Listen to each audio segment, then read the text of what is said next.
and welcome the lovely Katy J. At last, we've got you here. Oh, I'm so excited. I know, it's so good to have you. So Katy J, for those that don't know, is a drive time radio presenter for Carol, Scotland, which is actually the whole of the Central Belt, yes? Yes. So you're Edinburgh and Glasgow, Indeed. not just, right. Yeah. So, but the reason, well, you are going to share your radio story and how you get into it, because I do love it. But one of the things that drew me to you mainly was the whole endometriosis thing. Sure. And you are what's the word when you're not a candidate? What is An the ambassador? Word? An ambassador, yes. You're an ambassador for Endometriosis UK. Anyway, so let's start with that, because I know from even the time that I followed you, a couple of years, that you were really, really crippled with it. So, and you've been in hospital, you've had operations and whatever. So I'd like to know the lead up to that. Sure. How it all started, and then on to like getting treatment and whatever, and what it means for the future. Okay, so I had my first, I first heard the word endometriosis for a start in 2018. And that's a really difficult one for me to wrestle with even to begin with, because you know that way you pride yourself on being really clued up. Like I know all this about women's health. Like every conversation is, you know, open door policy. You tell me everything. Don't worry, blah blah. When it came to periods, for some reason, that did not apply, and I was so ignorant about my own suffering and about what it could mean. And I don't know where that came from, because usually, you know, if I feel even slightly fluey, I'm Googling straight away. But I was suffering for years and I just didn't want to know. Even though if I was honest with myself, probably knew that there was something up just by the game of comparison, right? Looking at your pals and thinking, well, how come you don't need to take 3 days off school every time you have a period? You know, how come I can't function on that level? But the natural response at the time was to put that on yourself and go, well, I must be lesser, I must be weak, and I can't get on with it like the other girls, right? So that has been playing in the background. Eventually, I did get a referral to gynecology, and that was the first time in 2018 that I heard the word endometriosis.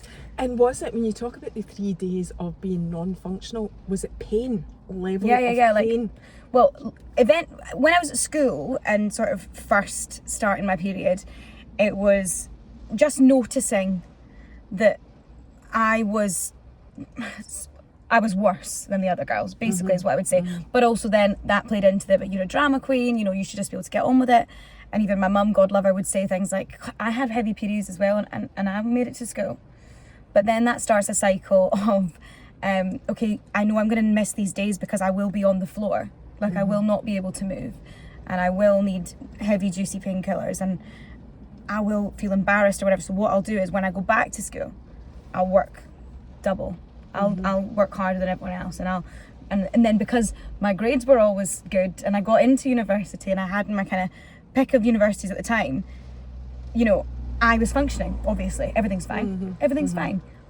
But that stays with you as well, that cycle of keeping up appearances, you know? But that was kind of, in my world, manageable at the time. If it stayed like that, I don't know if I'd have ever sought support for it, which is crazy. But as I progressed through university, so I'm from Aberdeen and I moved to Glasgow to do English Lit at Glasgow Uni. And in my final year of uni, I gained a lot of weight. And again, the conversations were very much, well, you've been working in a cafe, you've been snacking, and I was like, something feels wrong. I feel like my whole body is bloated and sore. And again, every time it was a period, I was passing out and waking up in hospital because I needed morphine to get through it, kind of thing. And then I lost all the weight really, really rapidly. I'm talking like 2 months. And it was because I was being violently ill every day, because I was in so much pain that my impulse was to be sick. And I was tiny. And this was very rapid and very bizarre. So again, the questions arise, you know, are you doing it to yourself? Like, could this be a mental health issue as opposed to, and a doctor actually said that to me. And I said, I promise you, not that I should ever have to, you know, but I promise you, I'm not doing this by choice. Like, I am just in so much pain every day that I'm talking 6 or 7 times a day I'm throwing up. And then that's horrific. Yeah. That's awful. And it feels, again, so much of this condition, I feel, whatever way, and everyone's experience with it is different, and quite a lot of symptoms are different, which doesn't help when it comes to getting a diagnosis, I guess. But everything is shrouded in secrecy. whether it's stuffing a tampon up your jumper so no one sees that you're going to the toilet, Yep. or whether it's, you know, I knew, like, the impulse to vomit when I was really poorly was so strong. I felt like I was hiding a dirty secret because I was running off to the loo all the time. And I was having to, everything's fine, you know, like popping mints and whatever, and taking a toothbrush everywhere I went because I was, just, you know, it feels really, keep that to yourself, don't share that with anyone. So people didn't know until they were like, oh, this girl needs to go to hospital because she's unconscious. Eventually, one doctor, we're talking 10 years of going through this same rigmarole, did say, is it worse on your period? And I was like, well, yeah. It's awful. My periods are dreadful, you know, really, really debilitating. I'm like on all fours mooing like a cow in agony. Feel like I'm in labour kind of thing. Not like I know what that feels like, but you can guess. If you're vomiting with the pain, it was bad. Yeah. And so they eventually referred me to gynecology, which is when they started to look at, you know, they did some scans. What age were you by that point then? 22. So since the age of 12 to 22 you were suffering like that. And what are you now? What age are you now? 28. So it's only really, well, in fact it's not 6 years of having relief because you only had the treatment quite recently, but anyway. So don't be daft. So yeah, it was a really long process, and longer than I was prepared to admit I was suffering as well, because I was again just doing this whole, it's fine, you know, I'm hitting those targets that everyone set for me and that I'm meant to be hitting, and I'm fine. And if I'm out for the count for days at a time and I make up for it, it's fine, you know. That was very much the way until I got to the point where I couldn't. And around this time it was finishing up uni and looking to do my postgrad in journalism, and I actually had to drop out. I had to stop my postgrad because I couldn't leave the house. I didn't leave the house for weeks. Because I couldn't walk. And this was when the scan showed up, and I had like loads of cysts, one particularly big one, but my right fallopian tube, I think, had expanded to the same size as my womb. So that's not meant to be that size. It was just, you know, for want of a better word, a total hellscape in there. And, you know, because I hadn't sought that intervention earlier, it had just proceeded to get worse and worse. So they referred me for a diagnostic laparoscopy, which is the keyhole surgery. And diagnostic is the key word because it wasn't a specialist that did the surgery. So it was literally just having a look, oh yeah, it's definitely that. Quick clean up if we can, but nothing was done there to really help. So, well, I mean, it did help, but it was more just to prove that it was there. And then they put me on artificial menopause. Oh, have you shared that? Yeah. Oh, I didn't know that. Oh my God. Oh, God love you. I know. If there's something I can relate to, it's that, and it's brutal. It's so funny. I really do have a real kinship with people that you wouldn't think, like, no, I'm not counting you in this category, but a lot of old dears at the time I'd see them having flushes in Marks and Spencer's, and I'd be like, I know what you're going through, Janice. Do you know what I mean? You and me, we're in this together. That's so funny, and you using the name Janice. Oh, honestly, like, it was just surreal, but also for me, so it was injections every 3 months to sort of stimulate a synthetic menopause.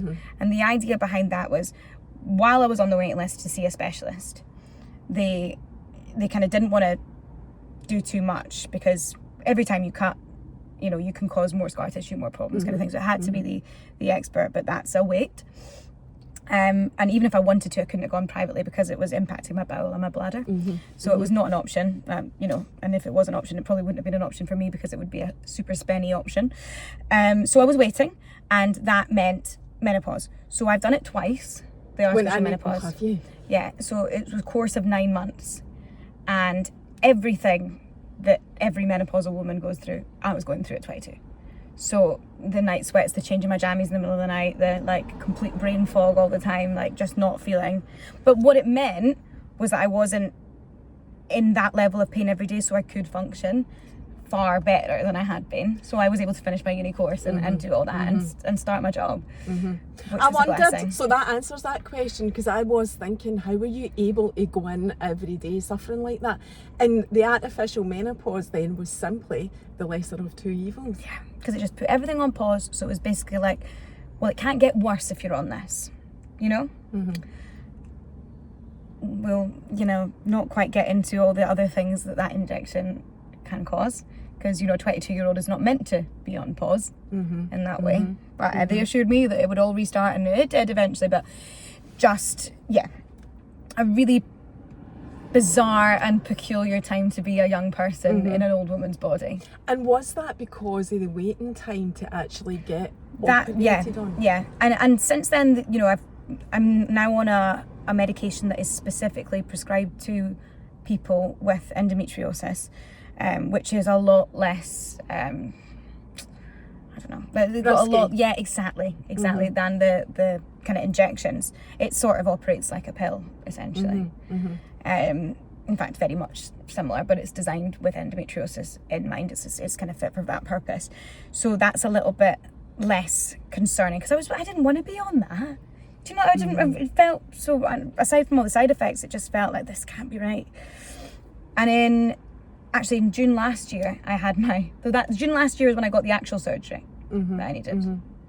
So there's all that time with that level of discomfort. So they had to, we had to unstick my bowel, my bladder, and my uterus, because they were fused together by this point, and it had all gone haywire. So I got that surgery in June last year. All through the NHS. All through the NHS. Yeah. So it's a waiting game. You might have to have a few hot flushes in the interim, but they did it, and that's the main thing. And since then, I have been, you know, in contact with that specialist and the specialist nurse as and when I need it, which was such a leap from having to convince a doctor when I didn't really even know what was going on myself, that I was worthy of being listened to and given treatment. The fact that I can email an NHS specialist nurse whenever I've got a question is so fantastic, and also such a great leap from where we started. But the one thing I would say is I'm not the best at advocating for myself in any circumstances. I'm the first person to go, you know, I can be a bit mouthy, but when it actually comes to the bit, I'll be like, oh no, it's fine, like, you know, they go first, like, it's fine, don't listen to me, I'm being dramatic, and that's what I did for so long. And so now to be able to the best thing you could possibly do is just go, no, actually, I deserve to be in this room.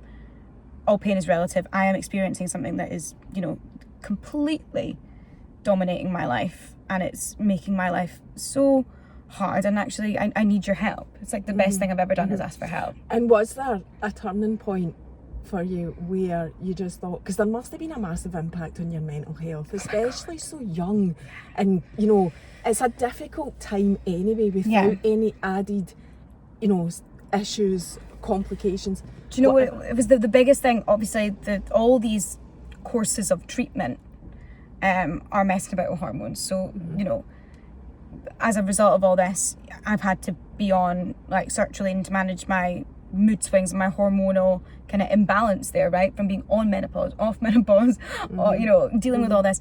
So my mental health took a massive knock. But for me, that was all embroiled in the fertility issue. So, oh, really? So at 22, the pain that you've ignored, I know why I ignored it. I ignored it because I knew that my periods were worse than other people's, and they were making me feel. So I was like, well, this is it then. This is my body telling me I'm never going to be able to have a kid. And that, even psychologically at 13, 14, I wouldn't be able to put my finger on what it was. But I think I was like, I don't want to entertain this. Like, I don't want to know that I can't do that. Because for me, that's always been very important. And I've got to the stage now where it doesn't, you know, if it's right, it's right. It doesn't bother me by hook or by crook, whatever way a child came into my life, it would be my kid, and that would be fine. But in the future, it is something that I would like to explore and try to do naturally. And so that at 22, when I was in that appointment and they told me about endometriosis, the first thing I asked them was, can I please see a fertility specialist? So that was the big thing for me. At the time, I was in a relationship that was not good for my mental health either. But I was determined. I was like, we'll do it then. We'll have to do it. Like, that was the priority. Not going back to uni and not, you know, pursuing that career and doing all the things that I had always wanted to do. It became it became like a base level need to do whatever I could to make that happen. But thank goodness the fertility specialist said, they did the blood test and they were like, you're actually all right. And I was like, brilliant, so I can dump him, class. Oh my God, so many things at one time for such a young age. Yeah, because you know that way, like, you know, and a lot of tests, and I was so young and all this stuff, but if I think about being at that point in my life and being dealt a different card where I would be now, would be really, really interesting to see, you know, because a baby would never have been the magic bullet that was going to put everything into place, but in that moment my instincts became very primal, and I just wanted to know that I could do that. So interesting that, and I mean, I'm sure you already think this, everything happens for a reason, and thank God it turned out the way that it did, or things could have been so much different for you.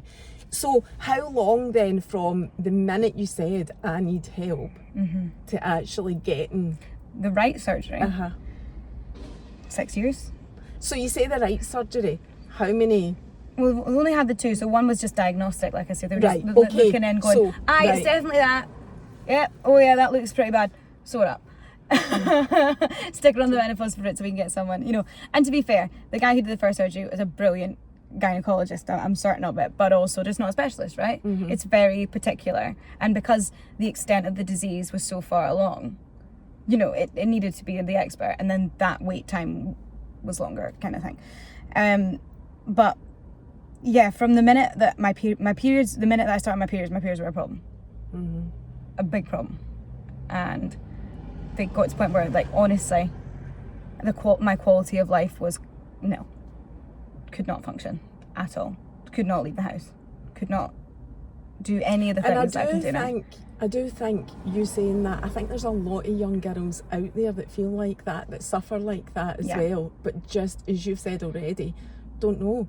Because it's not a word, when you're taught about periods at school or by your mum or whatever, it's not, I mean, you're saying you only heard the word, you know, when you started to try and seek some help. I can't even remember when it was that I heard it. It's quite a new word to me as well. I think that the most people that I know that say, oh yeah, well of course I would heard of it, have a mum that has it, or have a, you know, that's kind of seems to be the way, like if you're brought up in a household where you're on the watch for gynae issues, you know it. But as I say, we were really open, especially at uni and stuff, really open, flat, like the girls, we would all speak about anything and everything, like, you know, really kind of liberal, really, you know, like there's a safe space, like say what you want. It just didn't come up, which is wild, absolutely wild. And yeah, it wasn't a term that I was familiar with at all. And you're right, I don't know whether it's because once you've heard it, you're listening out for it, but I do feel like the media kind of presence, not that anyone wants to, it's not like a big ad campaign for like, it's not a big story, it's not like, oh wow, yes, this is a juicy story about, and I know, I get it, I know, but I think that it is more prevalent, I really do, and it should be, because it affects the same amount of people in the UK as have diabetes. Yeah, exactly, but that's why we need conversations like this to happen, to get it out there, so that young girls, because ultimately, as we've already said, it's affecting mental health, and actually, you know, what's worse? I know. You know, I know. It's such a chicken egg situation, isn't it, really? Because it's, if you look at a classroom full of kids, and for the sake of argument, let's say that it's a single sex school, let's say that it's an all girls school, you know, that's at least 30 kids in that, it's at least, sorry, if it's a year of 30, so it's 30 in a class, it's at least 3 kids in that class. I've got that, probably 2 next to them have got PCOS, probably 2, we just don't talk about it. Yeah. So then you breed that shame. Yeah, absolutely. And I do remember though, when I was at school, there would be girls, and I don't know if you were one of these girls, where you would know, like, girls talk amongst themselves and whatever, there would be maybe a couple of girls who you knew had really bad periods. Well, they'd be like off. You would know they were unwell. Yeah, you'd not be in. But there would never be a diagnosis for it. No. It would just be that thing of, oh, she takes a really bad period. Do you know what it reminds me? It's so funny because we're all so far, we all think we're so advanced, and we're all this, you know,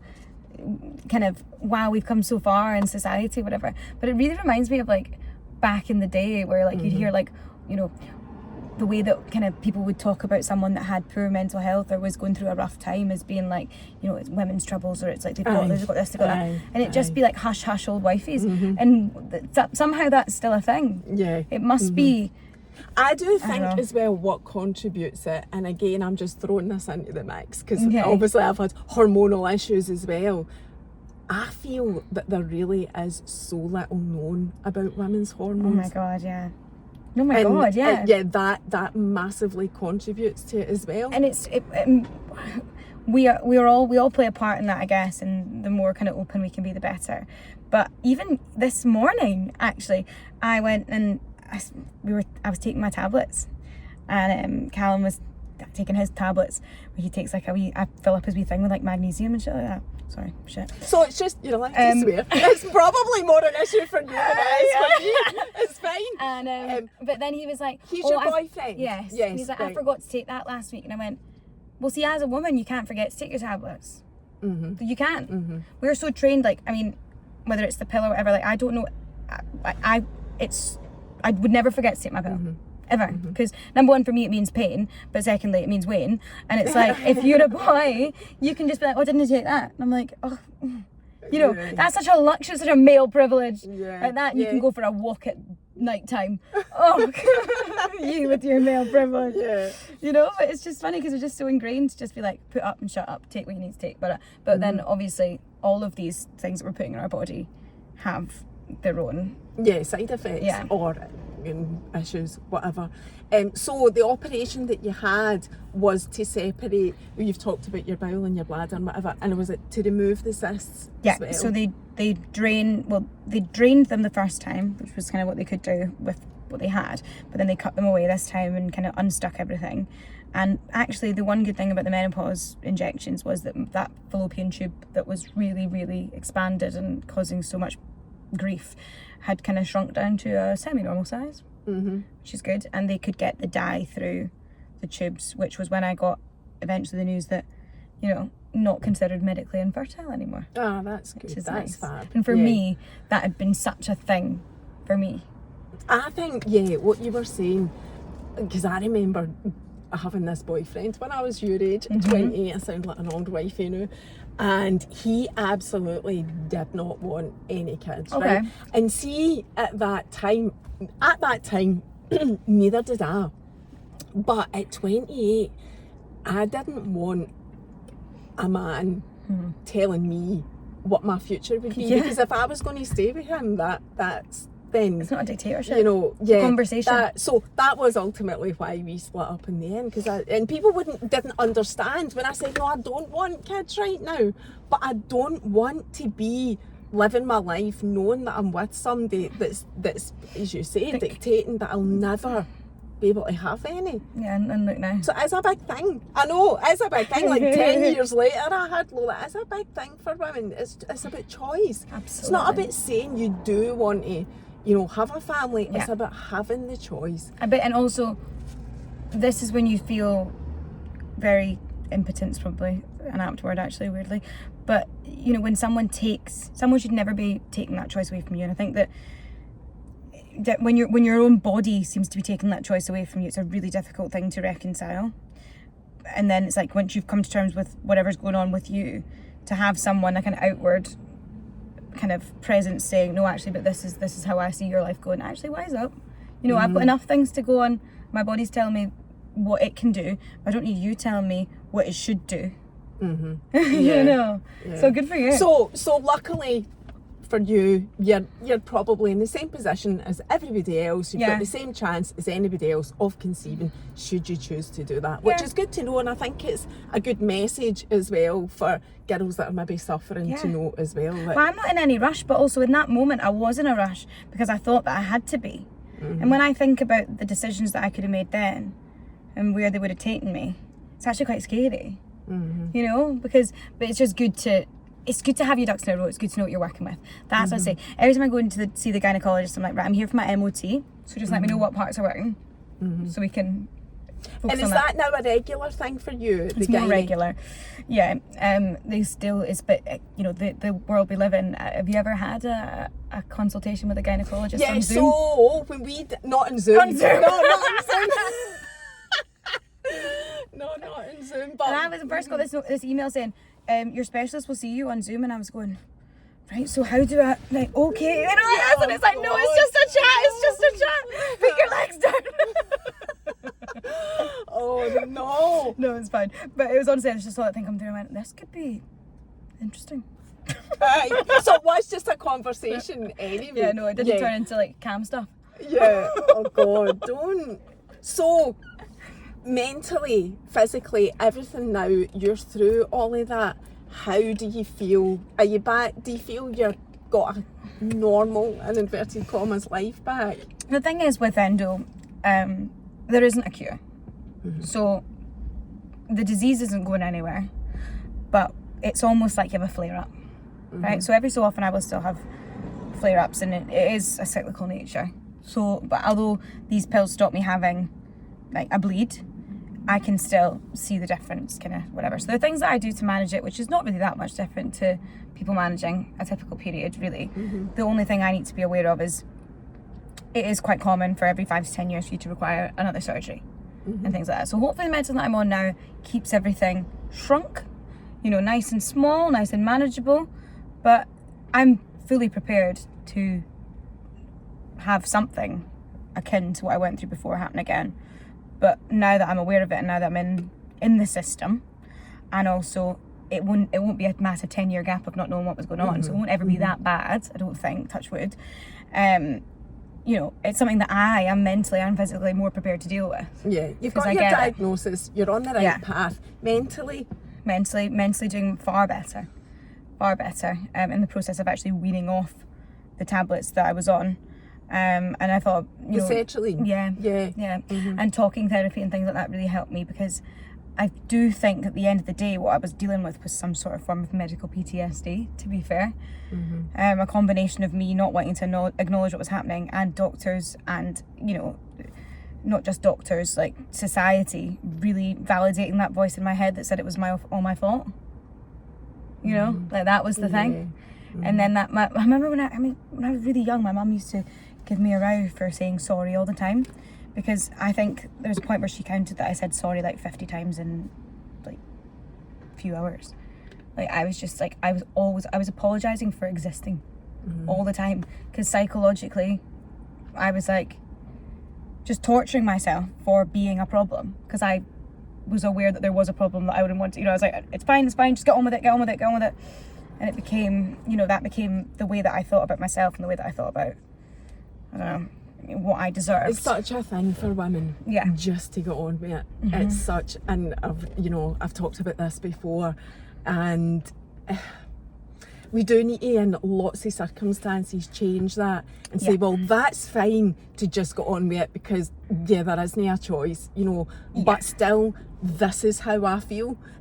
I need this validated, but I will still go on with it, but this needs addressed. Yeah, there's a difference between, you know, praising someone for doing amazing despite, you know, hellish circumstances. But when that becomes the party line and the default setting, it becomes a problem, because then you're not asking for the support that you actually need in that moment, you know. And it is mental torture. Oh my gosh, it is mental torture, 100%. So do you go to therapy? Talking therapy, is that one of your things? Yeah, I mean, I've not really been in a while, because, you know, it's like that way, like at point of crisis, of course, you're like, God, get better help back on the phone, you know, and it happens. But I'm doing all right.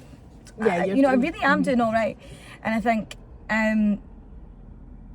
I'm doing much better than I've ever done. And I don't know whether it's, you know, using those kind of strategies that I was kind of taught through when I did speak to a therapist, or whether it's just the fact that my hormones are, it's probably a combination of both, to be fair. My hormones are in a place where they're not totally roller coated, like they're mad. Like, can you imagine? Oh, no. On the menopause, off the menopause, on the menopause, off the menopause. Then they always told me about, you know, the leaflet of like what to expect when you're on this medicine, blah, blah, blah. Nobody ever talked me through what happens when it runs out. Yeah, the impact of hormones on your mental health is totally underrated as well for women. Another thing that's not talked about, or very rarely talked about. And puberty. Because essentially, I say, I've done the menopause twice. Well, what that means as well is when I've come off it, I've gone through puberty again. Because I was behaving, behaving like a hysterical teenager. You know what I mean? And really, truly, everything was just the worst thing that could ever happen in the whole world. And I was spotty. It was terrible. Like, just whacked with puberty over the head again and again. So now I think I haven't had that in a while, which is great. But no, generally in a pretty good place, which is really refreshing. Which is good. I didn't think for a long time that was even possible because of all this intervention, and also just because of whatever in my body had kind of told me that, like, this is what I deserved, you know. I've got to go over that. Yeah, and it's good that you're in a public industry, and you can talk about it, and you can share your things, and you can create awareness and whatever. And it's also good to know that you can come out the other side, and you've acknowledged, you're still dealing with your mental health because you're weaning yourself off the medication. But these are all things that are good to be spoken about, and that you can say because of the position that 100%. You're in. And you become a bit numb to that, I think, as well, because of what I do. In essence, although there are people listening, and there's a lot of people listening, which I have to forget, or else I would never get through a day. I feel like I'm just having a conversation with myself or with my pal in the moment. So I end up saying things that I think, oh, for God's sake, I hope no one heard that. Of course they did, because the mic was on. Great. Exactly. And then someone will come up to you and say, oh, you said that daft thing. You're like, brilliant. Like, do people say that? The new one that they keep trolling me with is because I've accidentally gone, oh, there's an accent on the M8 instead of an accident. So, any accents on the road today? That's what I'll get. Is that how it sounds on the radio? I know, I've obviously just said it quick. Oh, right, okay. Oh, as I've meant to say, there's an accident on the road. They're going, oh, are there any accents on the road today? And I'm like, So is this TikTok you're talking about? Is that where you get trolled with that sort of stuff? I get DMs just going bonjour, how's the M8 looking? And you're like, okay. But sometimes it's good because I have, if I'm sitting there with a hot water bottle on, have had to have cocodamol to get into work because I'm going through a flare up or whatever, I've just gone, oh, by the way, I've got endometriosis and I've got my hot water bottle today, I hope you're having a better Monday. That kind of stuff, which just rolls off the tongue in the moment because I feel like I'm talking to someone directly, and also I feel, why wouldn't I talk about that on the radio? And sometimes I worry that people might get their back up about that. But tell you what, when a guy driving a lorry in Cumbernauld or whatever texts you after a show and says, because you said that, I've told my wife to go to the doctor, it's worth it. Every person that maybe turned off in that moment, if that one guy's gone home and improved his. And I do think when there's something wrong with you, right, speaking from experience, see when you're talking about that and you're being open about it and sharing it, see the daft comments that are made, it does weirdly create so much insignificance in the world when you've got something going on with you. And it's a byproduct to actually that ability to go, well, like, you can't really say anything that's any worse than what's going on with me right now. So that's a positive. I know, I mean, like, a little bit of light trolling is fine, but I totally agree. It's like, it's worth checking the DMs sometimes. A lot of the time it's not, but those lovely messages, people saying, because you shared that, I've gone, you must get this all the time as well. It's so nice. I know it is, and it does, and what I always say to myself when I get those messages is, and you're the people and the reason that I'm here. I'm not actually here for the people that don't want to hear it or don't want to listen to me or whatever. You're here for the people that you're here for, and that's it. And the rest you're not. So it's also it's validation as well, because you're like, okay, I might have, burnt my dinner tonight and had a bit of a rubbish day, but I've cut through with something. Like, someone's taken that away from and gone, okay, I'm gonna go and see if I can improve things for myself or for my partner, my colleague, whatever it might be. And that's the most rewarding thing you could possibly do. And that is the power, so important to say this as well, of being just a wee kind compliment to somebody in a day. It's so powerful because it kind of wipes everything out when somebody does 100%. Say something nice to you. What 100%. Do you do for Endometriosis UK then? So basically, if they ever need anyone to kind of be a spokesperson of sorts up here, say it was like an interview that was in the press or whatever, or go along to an event or something and speak for them, then that would be, you would do that it. Would be the call. And I have seen that. I've seen clips of you doing stuff like that, which like is amazing. STV, BBC, that kind of thing. But also, go along to their conference and see if there's any research being done, what's happening. It's quite a small charity, really. Shock, women's health doesn't get the funding. That's what I mean. A crazy thing to say, but that is my point when I say to you, so little is known about women's hormones. It's not just between us, it's in the medical world. There is not a lot of money invested in women's issues 100%, and hormones. 100%. So about going, and then they are doing incredibly for, with the resources that they have. But so much of the power of the patient in this scenario, the only thing a lot of the time that the patients feel like they can do to change the status quo is speak about it. Because realistically, that is the only thing you can do. So, but it is also a big, massive step in the right direction, because we've not been talking about it before. And that's probably the message that you would put out to anybody, not just young girls, anybody suffering, is talk about it. I will say, there's endo centres, there's a few in Scotland, there's Edinburgh, Aberdeen and Glasgow. But alongside that, and in smaller communities, there are endometriosis support groups. And some of the volunteers from these Endometriosis UK support groups across the country are just the most outstanding people. They are suffering themselves, and they work tirelessly to provide that sense of community for people, whether they are just thinking, starting to look up the condition and think, oh yeah, that aligns with kind of my symptoms, or whether they're further down the line and they've had to go through various procedures or whatever. They are actually, and it's a community that's completely inclusive as well. So we're talking, anyone that has the condition, people, anyone can have this condition if they've got a uterus kind of thing. That's the vibe. But it is all women that I know that are chairing the groups at the moment anyway, and these people all deserve medals and honours and a huge pay packet for what they do, but they do it completely for free, and they're just amazing, like most charities and 100%. what the government relying on massively. 100%. So you're in a good place, thankfully, and you're happy, your mental health's fine, and you're a happy wee bunny, and that's amazing to hear. Which is really bizarre, but yeah, no, and it's lovely, I'm glad.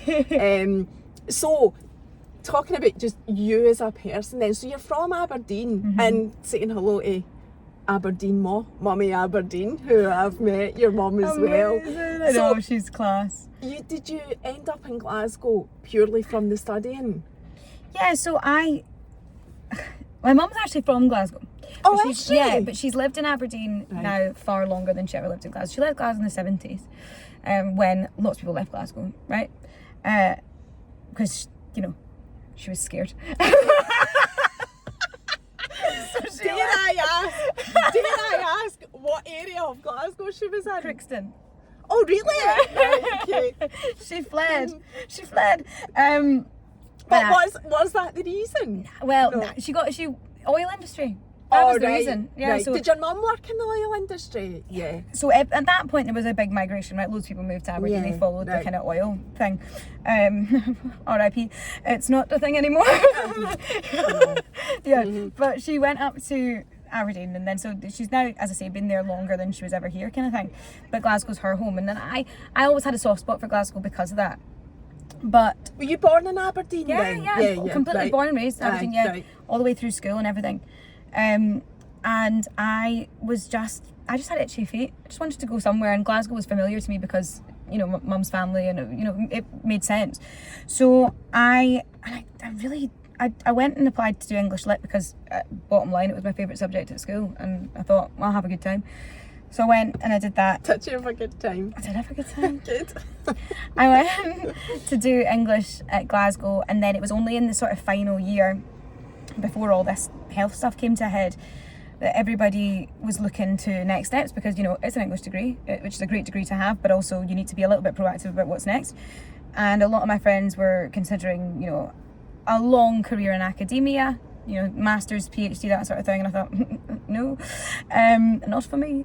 And then the rest of them were kind of thinking maybe teaching or a total it's the type of degree you've got loads of avenues. And I genuinely do believe that this degree has stood me in good stead, because it's like, obviously it's slightly, there's not an obvious career choice with English necessarily, but also it's a pretty good foundational start for any job, really.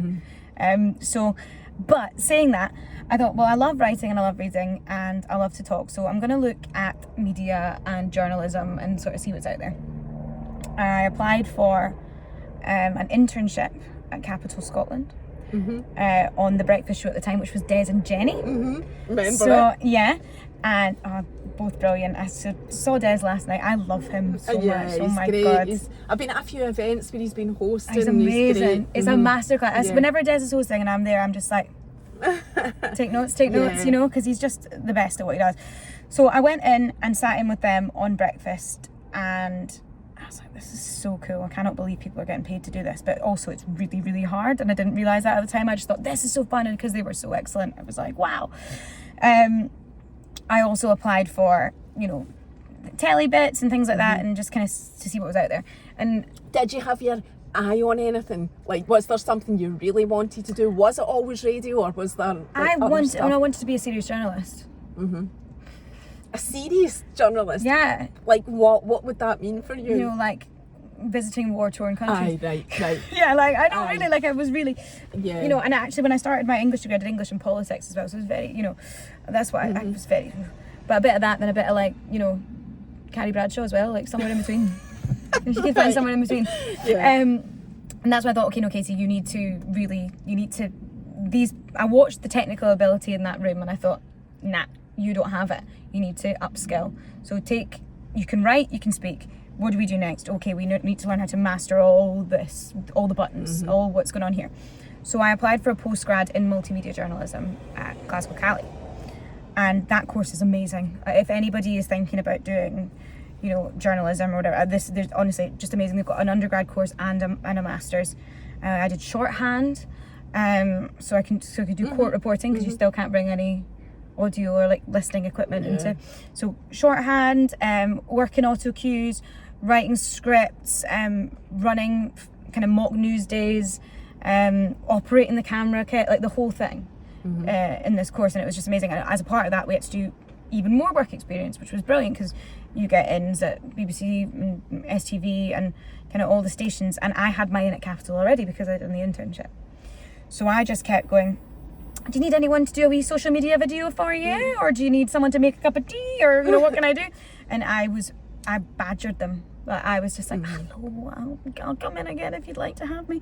And that's what I did. And through all the iterations of Capital Breakfast, and it was Des, Stephen and Amy, and then it went to Roman Kemp, and they had Gary on the drive time show. Eventually they let me do Gary's travel, so I would sit in and do the travel bulletins, and then when Gary left, I got to drive. And you must have been buzzing. I was so buzzing. I was so buzzing. It was the best day ever. I remember when it was just kind of a murmur, like, we'll let you do a demo or whatever, and I thought to Mum, I obviously immediately phoned my mum and went, are you an only child? Yeah. Are you? Clearly, chronically. It's just me and my mum. Oh really? Is your dad not there? No, it's just me and Mum. Yeah. So we are like a little team, which is great. And actually, you know, I was going to use the Gilmore Girls analogy, but I won't, because there's 40 years between us, because she had me late in the day. But we're kind of like. Wait, was your mum 40 when she had you? She was 3 weeks before her 40th birthday. She had me. Yeah. Oh. And it's weird, because it's like we're actually really in sync, and what that says about her, maybe she's like really childish, or maybe I'm just like an old woman. I have been menopausal a couple of times, so maybe it is that, but we found a really nice kind of rhythm. We're just best pals. Yeah, so. You can tell that from your social media, because you do lots of stuff with your mum, and that's how She's I amazing. obviously know her. Or no, I don't know her, but yeah, I've met Because your she's my mum. plus one opposite. Yeah, Yeah. absolutely. No, 'cause she's best. So she must have been a wee bit gutted when you moved away then, permanently. I don't think No, so, not no. bothered. Well, I can't get away from her, to be fair. She's always, especially now she's retired. My God. Oh my God. Aye, she's down She's just visiting and zip whatever. back and forth, and she finds all the deals and all, even the real, you know, the £1 on the bus and this and that, and you're like, okay. Yeah, and she comes and visits you. She's never away, and she's only wee, so she actually fits okay. You know, she's only 5'2", so she can doesn't just, need much room on the bus or the no, chair or anything like that. really No, good, that's good. wee kid seat. Yeah. No, yeah, so it's just the two of us, and I phoned her and I just said, like, I'm going to get this. And she was like, and I'm not like that at all. Not spooky. I'd love to. Are you not? Are you not spiritual or anything like that? I know. I firmly believe in star signs, but apart from that, no. What star sign are you? A Leo. Ah, right. July. So your birthday's soon. Is it? July? August. Yeah, Yeah. August, right. No, I firmly believe in star signs, but apart from that, not really. But I just said to her, like, I know I'm gonna get this. I'm doing this demo, and I'm gonna get Gary's show. I know I am, and because he was moving on, and he's got a brilliant gig now. It's not like he was, you know, he's in a brilliant position. He's actually my competitor. The show is rubbish, but no, he's great. So I was just like, I'm gonna get this. I know I am, And she's like, okay, sweetheart, don't get your hopes up kind of thing. But then I got it. I know, which is pretty amazing, for a woman. Yeah. I mean, how many other women are on at the time radio? I mean, like actually as the anchor. So I was 24, and at the time, I was the only solo female 24? drive time. The only solo female drive time show in the UK on FM, only in the UK. And it's changed now, like thank goodness. But at the time, do you think it was for being ballsy and really pushing to get it? I think they were desperate. They must have been. No, Katy, that isn't the answer. No, it was because you were ballsy, right? And pushed for it. Oh, that's incredible. It was just, I think a lot of things aligned there. But realistically, it was a young station, and I was super, super keen. And I think I'd proved that I was just like, all in, ready to do any job going. And I really love the brand. Yeah. I really love Capital as a brand, so it just felt like a very natural fit. And now, fast forward, we've got a full Scottish lineup. Yeah. At the time, it was the only show. Was it? Really? Yeah, so everything else came from Leicester Square. And I know exactly where that studio is, in the corner next to the cinema. Right there, I know exactly where it is. Oh, it's amazing, and they've got such a big presence down there. And obviously it's brilliant, but they only had the one Scottish show, so 4 till 7 every day was the local output kind of thing. And then, Are you the whole of Scotland? Well, it sort of peters off after Perth. Ah, right, okay. Yeah. So my mum has to listen on Alexa. Does she listen though? Everyone, download Global Player and tell your Alexa to play Capital Glasgow, Capital Edinburgh, thank you. And she does it, she told all her friends, she does the whole routine. She goes, Alexa. Do you need to download it? Do you not just tell your Alexa to play it and it'll automatically link on the internet? It'll find it, but I just want everyone to have the app as well. Oh, right, okay. Right, listen on the go. No, good. And you still enjoy it, and that's what you do. But you also do, because I've been at events where you've been hosting, you also do, so you'll be self-employed for that, obviously. You do your own thing, self-employed, available for events. So between the hours, we're so lucky, because it's really hard in this industry to find a kind of regular slot like that. That's they're gold dust, really. Because people are long in the game, and that's how they accrue such a brilliant following and a brilliant listenership, and it's hard to crack that one for sure. So now I've been at it a wee while, so I've got my regulars, which is so nice. You do TikTok. I do want to say that actually, because you've got your page on TikTok. I know you're not on every single day, but you do often go live on TikTok whilst you're doing the behind show, the scenes, which I've seen it, and I don't know about anybody else, but I find that so interesting. Yeah. Being able to, it's almost like being a fly in the wall in the studio, seeing, because Johnny does it as well, seeing what's going on with you. And then when you just go into radio mode and you've got your radio voice, which I think's amazing as well, I'm like, that's a skill. But you've just got to make sure that people can understand you. So it's quite, it's, I get it. It's like that way, it's like, okay, you could be, I'm singing or something, and then it's like, you do sing. I was wanting to ask you about your singing, but jump all over the place here now, because you're a performer. I mean, you do your posting and whatever, but your actual, and I've said this to you as well, your singing is amazing. Where did that come from? I used to be a wedding singer. You did not, did you? As well as, so was that just on the side? So basically, you studied English, you've not, you've not studied drama. Yeah, no. When I was younger and like used school plays and drama and stuff like that, loved it, signed me up. And then I dabbled with the idea of doing theatre, but I've worked out that the skill set that I use in my job now is a lot of it is theatre, and so I get my fix kind of thing. Yeah. But with singing, that was my job in the summer and Christmas holidays back from uni. I was resident in a hotel in Aberdeen Friday and Saturday night in the bar, and so I would do that and then take the cash in hand, and off I would go out and spend all the money, and then come back to mum. She goes, what have you made this summer? I'm like, don't know. Because I've spent it. Got a taxi home, got some shots, but whatever, it was good fun. And I did that, and then I did weddings. Yeah, would go, and I used to, I've dressed up like Elsa and sung at kids' parties and done all that. Yeah, so that's something. So these are all things that you can do, you can fall back on. I interrupted you, so you were saying you do your radio and you do your self-employed Yeah, stuff. so we were talking about, so it's good because this is the kind of the slot thing is important because that's amazing because that's your bread and butter, right? It's Monday to Friday, you know, you're on air at this time and, you know, and I love doing what I do and that's brilliant. And alongside that, opportunities do come for hosting and potentially for bits of corporate work and you know, that sort of stuff and podcasts and things as well. So it's really nice. It's a really varied environment as well. Because certain things that I do outside of, you know, the 4 till 7 slot would potentially use more of the sort of journalistic capabilities. Although you do interviews, you're doing interviews in the style of a commercial hit music programme. So you're not, you know, shining light in anyone's eyes and asking them their political allegiance and things like that. So getting to do things outside of that helps to kind of fill that cup a little bit on the outs, you know, the other stuff. Aye, that you enjoy doing. This quote unquote serious stuff. Because I would very happily for the rest of my days turn on a microphone and talk about Taylor Swift. I'm very happily do that. Oh, that's right, I forgot that. Yeah. You're a Swiftie, and funnily enough, we ended up speaking to Capital. I was on the stories, and I said to the guy, because I knew you were up at Brewhemia, but we were only as far as what's it called? Haymarket Coburn Street. No, Coburn Street, because Lola wanted to go to the Pie in the Sky shop. You know how they became a Taylor Swift shop, but the queue to get in, even although they had hardly any stock left, was still about an hour, and we were already it was then maybe 4 o'clock and really it was time to get to Murrayfield.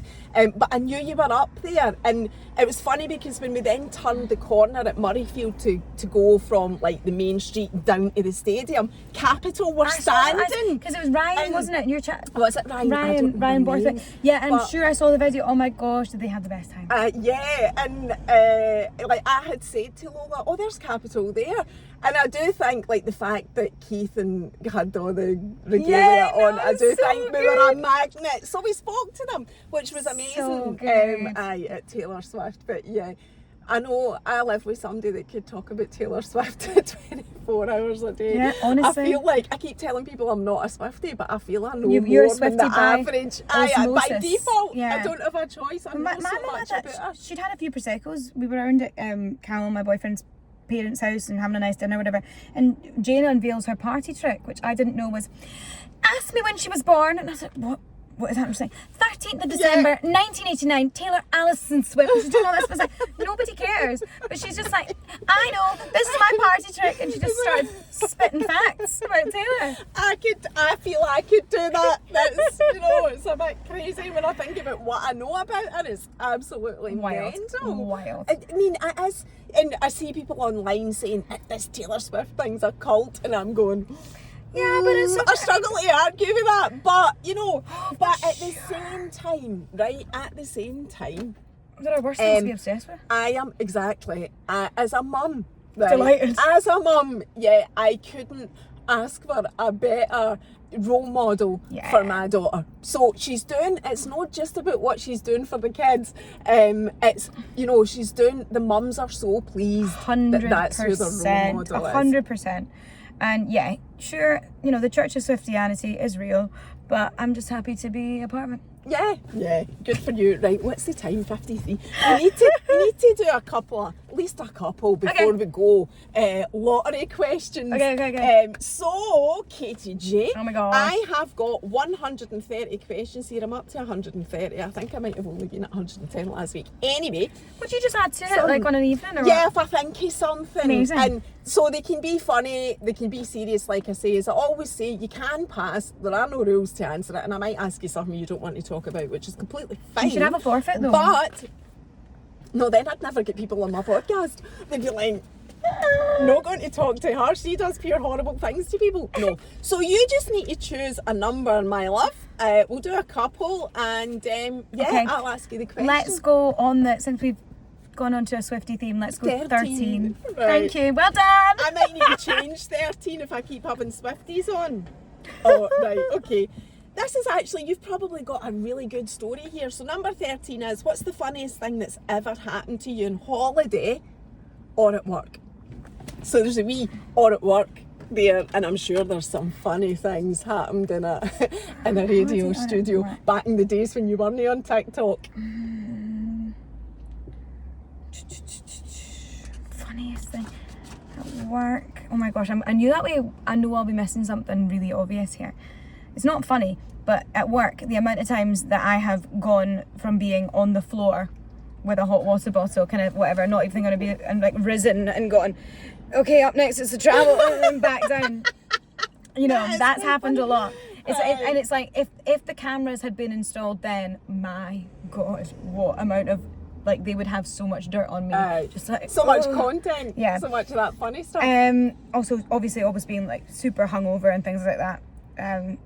Which would not be. Are you allowed to? Do you ever share anything like that when you're on TikTok? The only time that, because it doesn't happen that often, but the only times it's a big one that we are allowed to reference is if we've been to like the Jingle Bell Ball or something. So we've had to go to London, come back on the train, crawled into the studio, and you're obviously dying a death. And you know, because it's the time of year where everyone's done Christmas parties, whatever, you're allowed to be a little bit more open with it, while you're sitting there scoffing a Greggs and you're like covered in pastry, just like longing for death. I'm still in the dress for the night before. Oh my God. So I say that. Actually, I have a holiday one quickly as well. When I was we got the flight from Glasgow, so we're staying with my mum's family. And I put on a performance in my uncle's living room, as you do when you're a kid and you're like, everybody watch me, I'm amazing. He had a glass chess set, Rogue. I stood on the glass chess set, cut my foot open, had to go to the hospital. We were going for 2 weeks in Tunisia the next day. So of course I'm so white, like I have to be in the water. I can't sit in the sun, like I'm awful. So I'm in this like full, my mum had me in those platypus suit things, you know the things? Yeah. So I'm in this full wetsuit situation. I've got stitches in my foot so I can't put it in the water. I've got a burqa sock on to protect myself. And she got me a wee boat with oars. And so I'm foot out the thing, going around for the full week in Tunisia. That was me, all inclusive. In the pool? In the pool, because I had to be in the water because I was too much of a whinge to sit outside in the heat. So there's holiday and work. That was good. That was good. You're having one for each. Okay. Let's do another one. Okay, 20. Okay. Oh, this isn't. Oh no, this you probably. Oh right, I'll you just ask it. Right, no, it's good. No, it's very good for you. What movie do you love but don't admit it? So, but you're the type of person that you're no bothered. I would admit it. Admitting anything, and if it's daft, you're quite happy to admit it. And you're into all of that. You're into your movies, your theatre, and. But I'm going to say something so basic though in a minute now. One that you don't like to admit to. I think honestly one of the best films of all time, like ever, all time in the world, like probably my top 3 favourite films of all time, because actually I'll give you the top 3. Aye. Bridget Jones, Edge of Reason, Nativity. Oh, that is funny. Nativity is amazing. All the songs are belters. The kids are fantastic. I could watch it in June. Yeah, so that's probably your most embarrassing movie that you thanks like. a lot. Right. But you would still admit it because that's Love just it. what you I'm like. upset, yeah. Right, one more for luck, last one before we go. Just pick a number. Let's go higher. Let's go 83. Right, okay, good. What is your best childhood memory? Okay, this is cute. Mum and I were, my mum, obviously, she worked tirelessly. She was a single mother. She brought me up herself. You know, she's just amazing. And she did really well, was always kind of jet set in my work or whatever. And so I didn't really know what her musical tastes were, like at all, because there was never any music really playing in the house unless I was playing it, because she was like always working basically for a lot of my childhood. Like, she's amazing. So she wasn't boring or anything, but you know, we congregated to watch Desperate Housewives and things like that, you know, the important stuff for a child. You know, I remember it was Ugly Betty, then I'd run and wash my hair, she'd come back, she'd dry my hair in the ads for Desperate Housewives, and then I'd go to bed, and that was, yeah.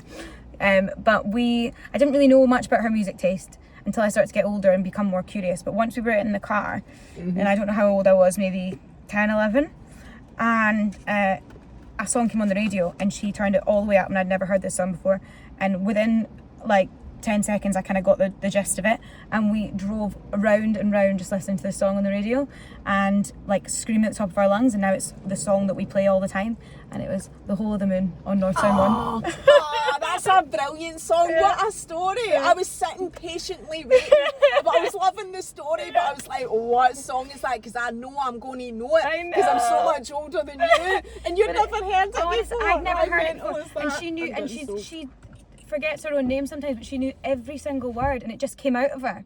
Like, whoa. And I was like, oh my God, That's this a is lovely brilliant. memory. So we've gone to the bars, see the Water Boys, we've seen them in at Stornoway Castle. And now, but when we wait for that song, but like that's our thing. And it's like, you know, if we So you're a fan now because of that? if I have I will have like a, you know, like the kind of father-daughter dance at the wedding, be like my mum and I just kind of your boogie mum in. will want you down there, 100%, but it would be the Whole of the Moon now after that, and that was like, absolutely. It it's needs to be. so vivid in my memory as, and it was obviously on the radio, so it was a nice little moment, but it was like, turn that up and let's go. Oh, lovely. I love that. Well, Katy G, thank you so much for spending you. time with us before your shift down Yes. at Capital Radio. Very much appreciated. Love that. Thank Sorted. you. See you later. Bye.